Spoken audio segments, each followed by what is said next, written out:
नमस्कार, किसान समाचार में आपका स्वागत है। मैं हूं नदीम अंसारी। शुरुआत करते हैं मुख्य खबरों के साथ।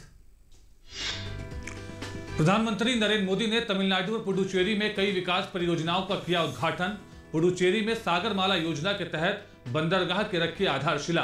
आत्मनिर्भर भारत की ओर तेजी से बढ़ते हुए देश में बुनियादी ढांचे के विकास की दिशा में अहम कदम।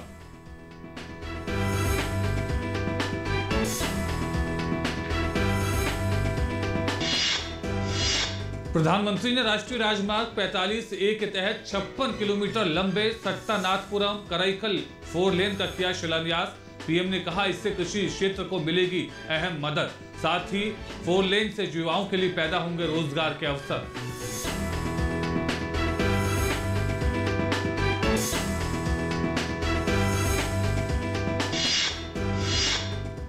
भाजपा अध्यक्ष जेपी नड्डा पश्चिम बंगाल के दौरे पर। नड्डा ने पश्चिम बंगाल में चुनावी घोषणा पत्र तैयार करने संबंधी लोखो सोनार बांग्ला घोषणा पत्र क्राउड सोर्सिंग अभियान की शुरुआत की। कहा, किसान सम्मान निधि योजना से बंगाल के किसान रहे हैं वंचित।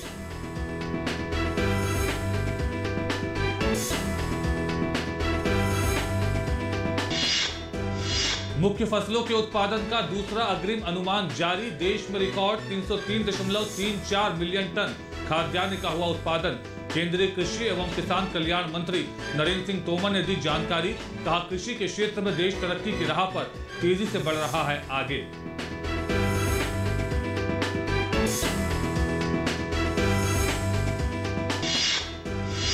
और खरीफ विपणन सीजन में एमएसपी पर खरीदी जारी। धान की खरीद में पिछले वर्ष की खरीद के मुकाबले 16.56% की हुई वृद्धि। मौजूदा खरीफ विपणन सत्र में अब तक खरीदा गया 658.61 लाख मीट्रिक टन धान।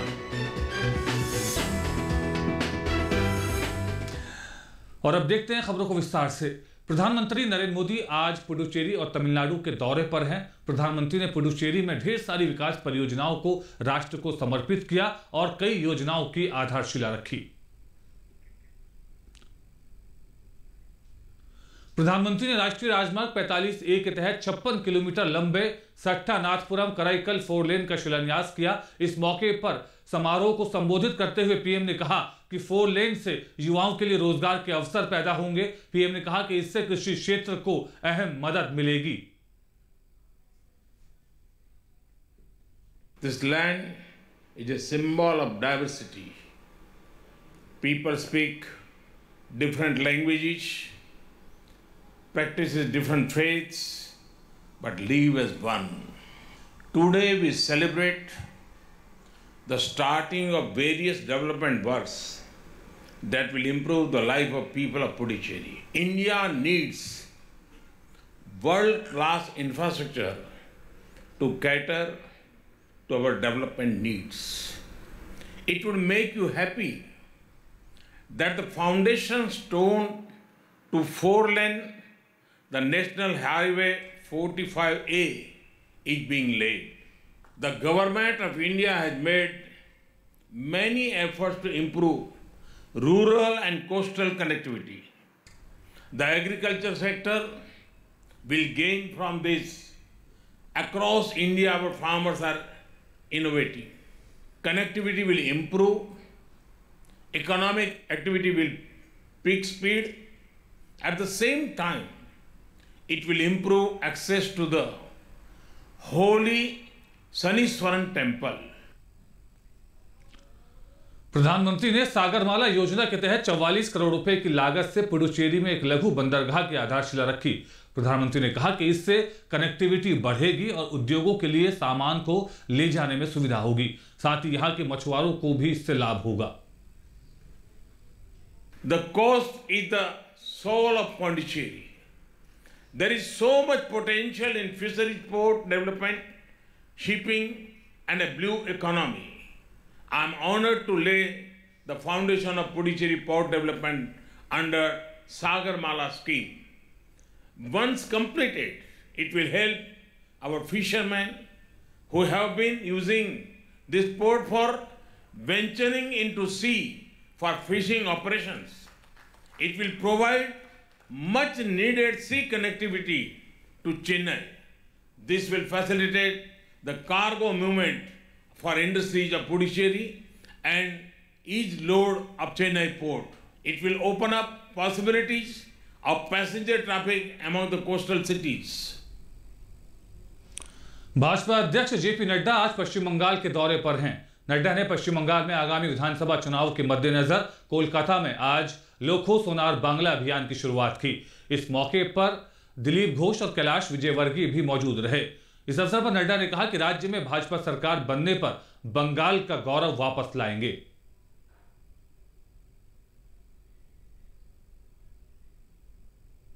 लखो सोनार बांग्ला, इस लक्ष्य को लेकर के हम चले और इसकी शुरुआत आज जब हम कर रहे हैं तो लखो सोनार बांग्ला को हमने अगर याद करना है तो हमको वो बंगाल की संस्कृति जो हम सुनते रहे कि what Bengal thinks today India thinks tomorrow, ये जो इसका गौरवमय इतिहास रहा है जिसमें स्वामी विवेकानंद जी, रविंद्रनाथ ठाकुर जी, बंकिम चंद्र चटर्जी जी, नेताजी सुभाष चंद्र बोस, श्यामा प्रसाद मुखर्जी, ईश्वर चंद्र विद्यासागर, इन सब लोगों का जो कंट्रीब्यूशन रहा है उस कंट्रीब्यूशन को समावेश करते हुए सोनार बांग्ला कैसे बनाया जा सकता है, इस बात का प्रयास हम करने का काम कर रहे हैं। जेपी नड्डा ने कहा कि केंद्र सरकार ने किसानों के भले के लिए कई योजनाएं बनाई, लेकिन ममता सरकार ने उन योजनाओं का लाभ किसानों तक नहीं पहुंचने दिया। नड्डा ने वादा किया कि राज्य में उनकी सरकार बनने पर किसानों को सम्मान निधि दी जाएगी। प्रधानमंत्री किसान सम्मान निधि की 6 किस्तें 7 किस्तें दे दी चुकी है, लेकिन बंगाल का किसान इससे वंचित रहा है। प्रधानमंत्री जी ने कहा है कि हम पिछली किस्त भी देंगे और साथ ही साथ जब सरकार हमारी आएगी तो प्रधानमंत्री किसान सम्मान निधि बंगाल की धरती पर लागू होगा और 73 लाख किसानों को उसका लाभ मिलने वाला है। खरीफ विपणन सीजन में एमएसपी पर खरीदी जारी है। आइए देखते हैं इस खरीदी को आंकड़ों के जरिए।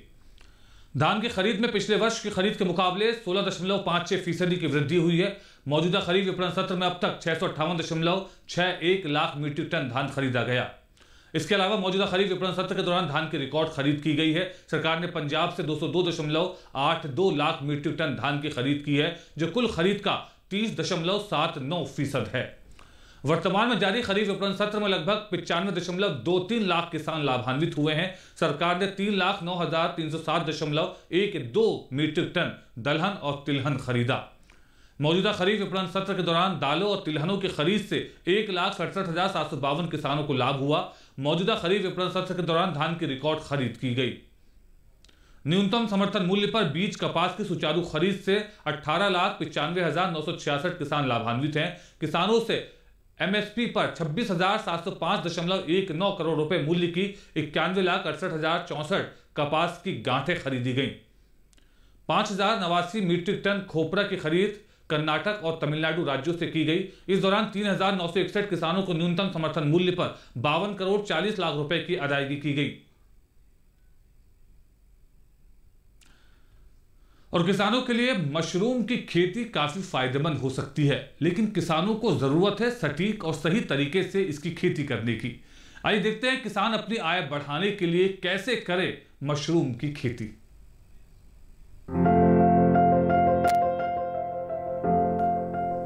मशरूम, जिसे घुम भी कहा जाता है, स्वाद और पौष्टिकता से भरपूर है। इसमें काफी मात्रा में प्रोटीन पाया जाता है। अलग अलग मौसम के हिसाब से इसकी कई किस्में मौजूद है। खासकर उत्तर भारत के मैदानी इलाकों में सफेद बटन मशरूम, शिटाके मशरूम, धान पुआल घुम, ऑयस्टर मशरूम और दूधिया मशरूम की खेती की जाती है। अलग अलग किस्मों के कारण ही अब साल भर मशरूम की पैदावार संभव हो पाई है। एक रोचक बात यह है कि गर्मी के मौसम में पैदा होने वाला दूधिया मशरूम भारत की ही देन है। इसकी बुआई का समय शुरू हो चुका है, यानी इसे फरवरी से अप्रैल तक बोया जा सकता है। इसके अलावा शिटाके मशरूम को सितंबर से फरवरी के बीच बोया जा सकता है। ऑयस्टर को ढिंगरी मशरूम भी कहा जाता है। इसकी खेती लगभग पूरे साल की जा सकती है। मशरूम की बुआई के लिए कंपोस्ट तैयार किया जाता है। कंपोस्ट गेहूं के भूसे या धान के पुआल, गेहूं या धान के चौकर, ammonium sulphate, urea, potash, gypsum और शीरे से तैयार किया जाता है। भूसा 1 साल से अधिक पुराना और बारिश में भीगा नहीं होना चाहिए। इस तरह तैयार कंपोस्ट की 8 से 10 इंच की परत ट्रे या थैलियों में भर दी जाती है। बटन मशरूम के कवक जाल की वृद्धि के लिए 22 से 25 डिग्री का तापमान और 80 से 85% नमी चाहिए। बोने के लिए हवादार और तापरोधी मशरूम घर बनाया जाता है, जिसके भीतर तापमान और जरूरी नमी को बनाए रखा जा सके। मशरूम घर का फर्श पक्का होना जरूरी है। 1 वर्ग मीटर क्षेत्रफल में औसतन 8 से 10 किलो मशरूम की उपज होती है, जो 100 किलो कंपोस्ट में 6 से 8 हफ्तों में प्राप्त होती है। तुड़ाई के बाद मशरूम को बहते पानी में धोकर तुरंत 5 डिग्री सेंटीग्रेड पर ठंडा कर लेना चाहिए। इसकी पैकिंग 200 ग्राम या 500 ग्राम के थैलों में की जाती है। मशरूम की फसल बहुत तेजी से बढ़ती है और इसलिए बाजार का इंतजाम बेहद आवश्यक है। और हाँ, जंगली मशरूम और खाने वाली मशरूम अलग अलग होती है, इसलिए मशरूम के लिए नजदीकी कृषि विज्ञान केंद्र या कृषि विश्वविद्यालय से ट्रेनिंग जरूर लें।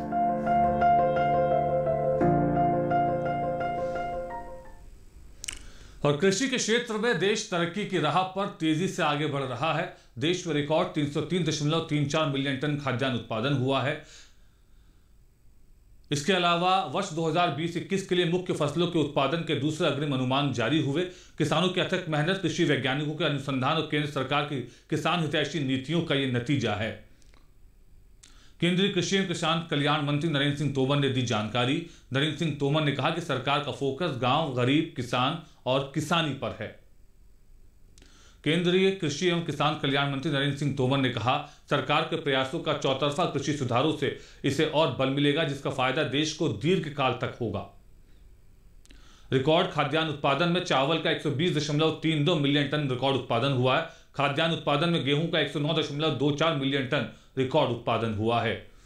पोषक मोटा अनाज का 49.36 मिलियन टन रिकॉर्ड उत्पादन हुआ। मक्के का 3.16 मिलियन टन तो वहीं दलहन का 24.42 मिलियन टन रिकॉर्ड उत्पादन किया गया। दूसरे अग्रिम अनुमान के मुताबिक गन्ने का 397.66 मिलियन टन उत्पादन हुआ। इस दौरान कपास का 36.54 मिलियन गांठों का उत्पादन हुआ।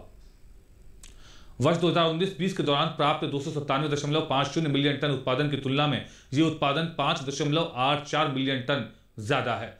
वर्ष 2020-21 के दौरान खाद्यान्न उत्पादन विगत 5 वर्षों के औसत खाद्यान्न उत्पादन की तुलना में 24.47 मिलियन टन अधिक है।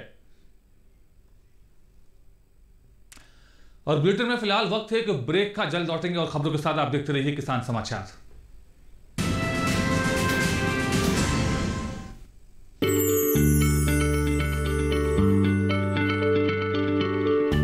क्या आप किसी बीमारी से परेशान हैं?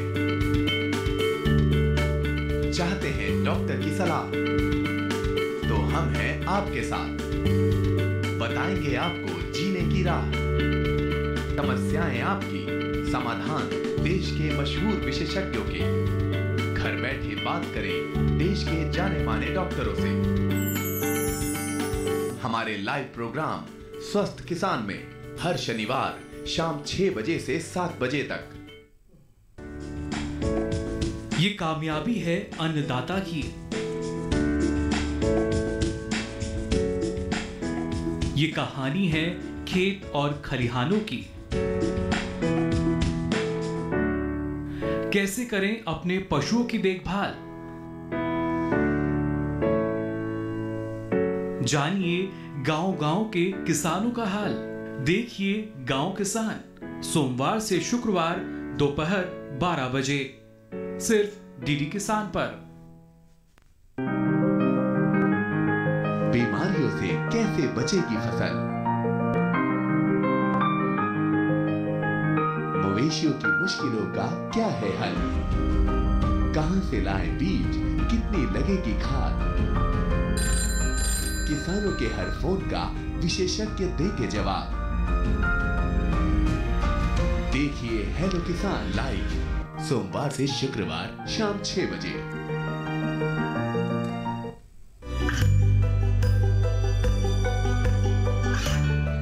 गांवों और पिछड़े क्षेत्रों में सरकारी योजनाओं की जानकारी पहुंचा। देश में कौशल और क्षमता विकास कर ग्रामीणों को सामाजिक बदलाव और विकास से जोड़ने की दूरदर्शन किसान की पहल चौपाल चर्चा देखें सोमवार से शुक्रवार सुबह 9 बजे।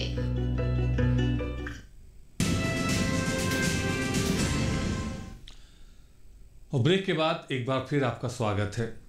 इस बदलते मौसम में किसान अपनी फसलों का ध्यान रखें। किसान कौन सी फसल के लिए कैसे रखें सावधानियां, देखते हैं इस रिपोर्ट में।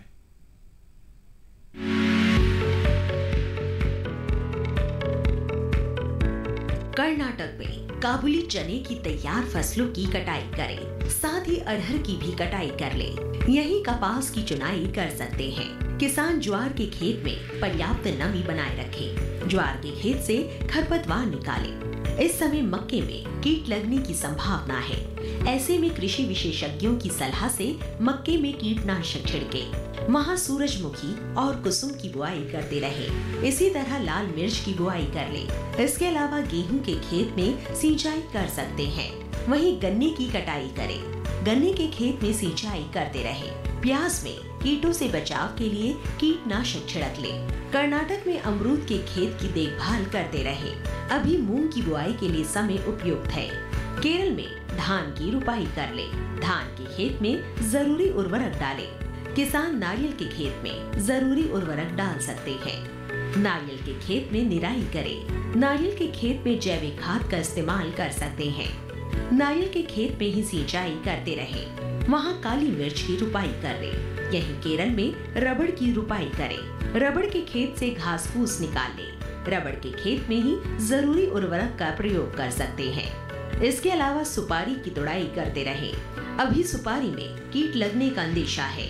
ऐसे में कृषि विशेषज्ञों की सलाह से सुपारी में कीटनाशक का छिड़काव कर ले। केरल में केले की रुपाई कर सकते हैं।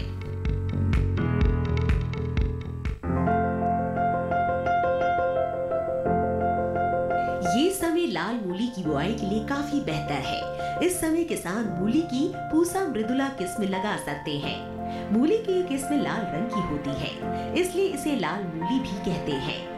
मूली की इस किस्म की बुआई फरवरी तक की जा सकती है। खास बात ये है कि ये किस्म सारे भारत में लगाई जा सकती है। 1 हेक्टेयर में बिजाई करने पर इसकी 135 क्विंटल तक उपज ली जा सकती है। इस मूली की जड़ लट्टू के आकार की होती है और इसका रंग चमकीला लाल होता है।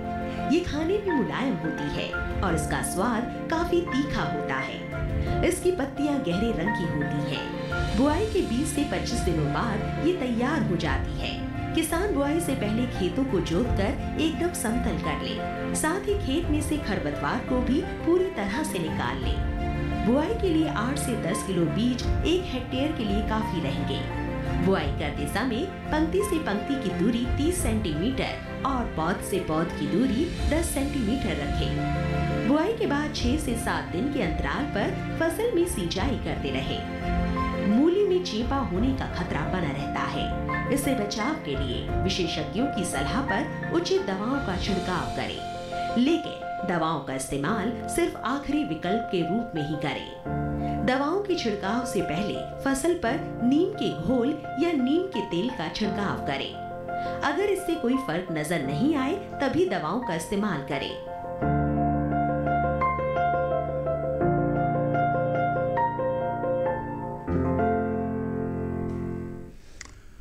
और बांधों और नदियों के सतत विकास के लिए बने विशाल बांध अंतर्राष्ट्रीय आयोग की संगोष्ठी का उद्घाटन केंद्रीय जल शक्ति मंत्री गजेंद्र सिंह शेखावत ने किया। इस मौके पर उन्होंने कहा कि बांधों और नदियों के सतत विकास के लिए बने विशाल बांध अंतर्राष्ट्रीय आयोग की संगोष्ठी का उद्घाटन केंद्रीय जल शक्ति मंत्री गजेंद्र सिंह शेखावत ने संगोष्ठी का उद्घाटन किया। विद्युत और नवीन एवं नवीकरणीय ऊर्जा राज्य मंत्री R.K. सिंह की अध्यक्षता में बैठक हुई। विद्युत मंत्री ने पेरिस जलवायु समझौते पर भारत की प्रतिबद्धता को दोहराया। नई दिल्ली में 24 से 27 फरवरी तक हो रही है बैठक में देश और विदेश के 300 से अधिक प्रतिनिधि हिस्सा ले रहे हैं। विद्युत मंत्री ने कहा कि ऊर्जा के विकल्प को गैर जीवाश्म ईंधन जैसे कि हाइड्रो, सोलर, विंड और बायो एनर्जी से विविधता प्रदान किया जा रहा है। साथ ही उन्होंने उल्लेख किया कि बिजली के ये स्रोत स्वच्छ और लागत भी प्रभावी है। बड़े बांधों की सुरक्षा और परिचालन प्रदर्शन में सुधार के लिए बांध पुनर्वास सुधार योजना, विश्व बैंक की सहायता से संस्थागत सुदृढ़ीकरण और राष्ट्रीय जल विज्ञान परियोजना वैश्विक डैम समुदाय को प्रदान की जा रही है। बांध परियोजनाओं में इनोवेटिव फाइनेंसिंग, डैम इंजीनियरिंग में जियो सिंथेटिक्स के उपयोग पर विशेष सत्र भी होंगे। इसके अलावा पुराने बांधों की आयु बढ़ाने के लिए प्रौद्योगिकियों और रणनीतियों पर कार्यशालाएं होंगी। भारत सरकार के जीव जंतु कल्याण बोर्ड द्वारा देश में स्वदेशी गौधन को बढ़ावा देने के लिए कंज हाउस बनवाए जा रहे हैं। इनमें पशुधन के साथ उनके लिए गौचर भूमि में चारागाह विकसित करने के साथ पानी और अन्य तरह की व्यवस्था करने का प्रावधान किया जा रहा है, ताकि गौशाला आत्मनिर्भर बन सके। जीव जंतु कल्याण बोर्ड के सदस्य गिरीश शाह ने कहा, इसमें निजी और सरकारी सहयोग के जरिए गौशाला प्रबंधन किया जा रहा है। हर गांव के पास अपना चारागाह, जिसको गौचर भूमि कहते हैं, ग्रासलैंड कहते हैं, वो है। यदि भारत सरकार की व्यवस्था के आधार पे हर गांव का गौचर तैयार हो जाए, ग्रासलैंड, हर गांव का पानी की व्यवस्था, तालाब बन जाए। तालाब है ही, सिर्फ कलेक्ट करना है, मतलब बारिश का पानी कलेक्ट करो और उसको ओवरफ्लो हो जाए तो अगले गांव के साथ कनेक्ट करो। ऐसे पूरे 6.5 लाख गांव को यदि हम पानी से कलेक्ट और कनेक्ट कर देते हैं तो 3 फायदे हो जाएंगे। एक तो उस गांव के अंदर अबोल पशु पक्षियों के लिए सहारा चारेगाह में हो गया, उसके साथ उसको रहने की अच्छी शेल्टर व्यवस्था बन गई। सीताफल की खेती किसानों के लिए काफी फायदेमंद साबित होती है। किसान कैसे करें सीताफल की खेती, देखते हैं इस रिपोर्ट में।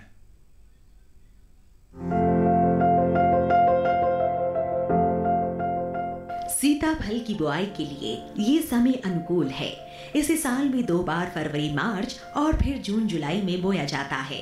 सीताफल की खेती उत्तर प्रदेश, छत्तीसगढ़, बिहार, असम, पश्चिम बंगाल, तमिलनाडु, कर्नाटक, आंध्र प्रदेश, महाराष्ट्र, मध्य प्रदेश और ओडिशा में मुख्य रूप से की जाती है।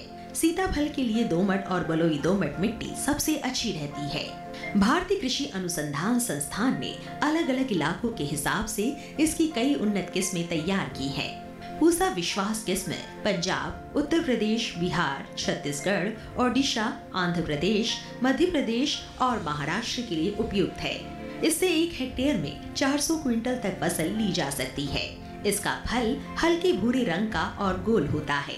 इसका वजन करीब 5 किलो होता है। ये किस्म 120 दिन में पक जाती है।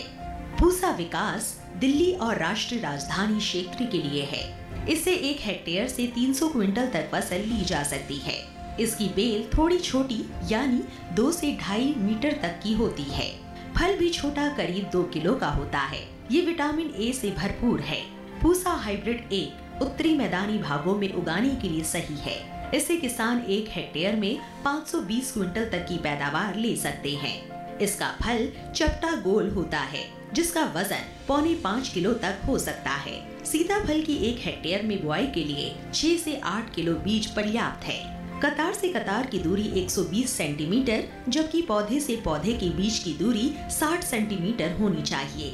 सीताफल की बुआई करते समय ही 1 हेक्टेयर में 100 किलो नाइट्रोजन, 50 किलो फॉस्फेट और 50 किलो पोटेशियम देना चाहिए। फूल आने पर लौकी की तरह ही 1% यूरिया का छिड़काव करें। गर्मी के मौसम में 5-6 दिन के अंतराल पर सिंचाई करें। खरपतवार से बचने के लिए फसल की 2 बार निराई करें। इसकी फसल पर लाल कीड़े के हमले का खतरा रहता है। फसल को लाल कीड़े से बचाने के लिए किसी भी दवा का छिड़काव विशेषज्ञों की सलाह पर सिर्फ प्रभावित जगह पर ही करें।